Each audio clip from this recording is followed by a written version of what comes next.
নমস্কার, আমি ক্যান্সারের পেশেন্ট ছিলাম।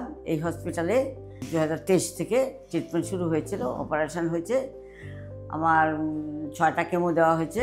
প্রথমে অপারেশনের আগে 3টে কেমো হয়েছে, তারপরে অপারেশন, তারপরে 3টে। তা এখন আর স্টাফরা, নার্স, সিস্টার মানে একদম আমার সিস্টার একদম আমার নিজের বোনের মতো আমাকে ব্যবহার করেছে। তারপরে আদার্স যা মাসি টাসি তারা যা মানে তুলনা নাই ওনাদের। এত সুন্দর খাওয়া দাওয়ার ব্যবস্থা খুবই ভালো। ডাক্তারও ব্যবহার তো অতুলনীয়।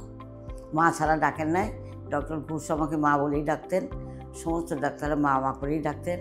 আর সিস্টাররা তো মানে দিদিমা বলতে একদম অজ্ঞান। এখনও পর্যন্ত দেখা হলেই আমাকে সেই রেসপেক্ট দেয়। ক্যান্সারের কোনো অসুবিধা আমার নেই, ক্যান্সারের জার্মের কোনো অসুবিধা আমার নেই। আমি এখন সম্পূর্ণ সুস্থ, খাওয়া দাওয়া সব কিছু করতে পারি। ক্যান্সারকে কখনো ভয় পাবেন না। ক্যান্সার অন্যান্য শরীর অসুখ বিসুখ যেরকম শরীরের হয়, ক্যান্সারও ট্রিটমেন্ট করলে সেই রকম সরে যায়, টাইম মতো যদি করা যায়, সময় মতো। একে একটু সময় লাগে। আর ডাক্তারবাবুরা উপযুক্ত যে ওষুধগুলো দেবে সেগুলো ঠিক মতো ব্যবহার করলে সম্পূর্ণ সুস্থ হয়। তাছাড়া ক্যান্সারের ট্রিটমেন্টের জন্য সরকারি ব্যবস্থা তো বহু রকম সহযোগিতা আছে, সেইগুলোকে নিতে চেষ্টা করবেন, সম্পূর্ণ সুস্থ হয়ে যাবে। ক্যান্সার হসপিটাল আগে ছিল না, সেই জন্যে সবাইকে দূরে যেতে হতো, বাইরে যেতে হতো। অভাবী যারা আছে তারা ট্রিটমেন্ট করতে সাহসও পেত না।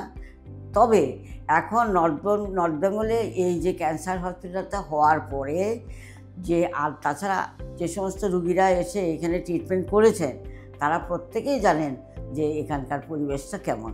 কাজেই নর্থ বেঙ্গলে অন্ততপক্ষে বাইরে যাওয়ার কারো কোথাও দরকার নাই। এমনকি আমার বোনেরও ক্যান্সার হয়েছে, সে কিন্তু টাটায় চিকিৎসা হচ্ছে, সেই আমাকে এখানে পাঠিয়ে দিয়েছে। সেই বলছে যে টাটাতেও আসার দরকার নাই, এই নর্থ বেঙ্গলের ক্যান্সার হসপিটালে এই হোপ অ্যান্ড হেলথে যথেষ্ট সহযোগিতা, যথেষ্ট ট্রিটমেন্ট। ডক্টররা আপ্রাণ চেষ্টা করে রুগীকে সুস্থ করার চেষ্টা করে। এই যে আমি সুস্থ হয়ে উঠেছি, ওনারা সবাই প্রত্যেকেই খুশি এবং স্টাফরাও খুব খুশি। কাজেই আপনারা রোগটাকে ধরে নিয়ে কেউ বসে থাকবেন না, এটাকে তাড়াতাড়ি ট্রিটমেন্ট করতে হয়।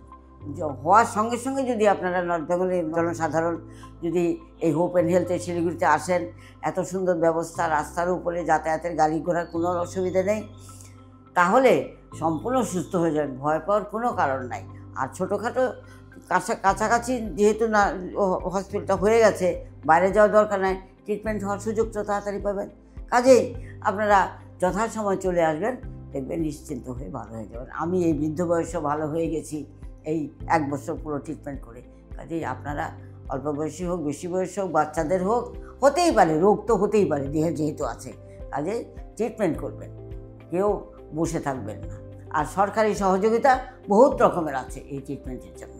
কাজে সেই সুযোগগুলো আপনারা খুঁজে বার করে নেন, নিয়ে ট্রিটমেন্ট করিয়ে ফেলবেন, দেখবেন সম্পূর্ণ সুস্থ হয়ে যাবেন। সুস্থ থেকে বেঁচে থাকুন, এটাই ভগবানের কাছে প্রার্থনা। নমস্কার।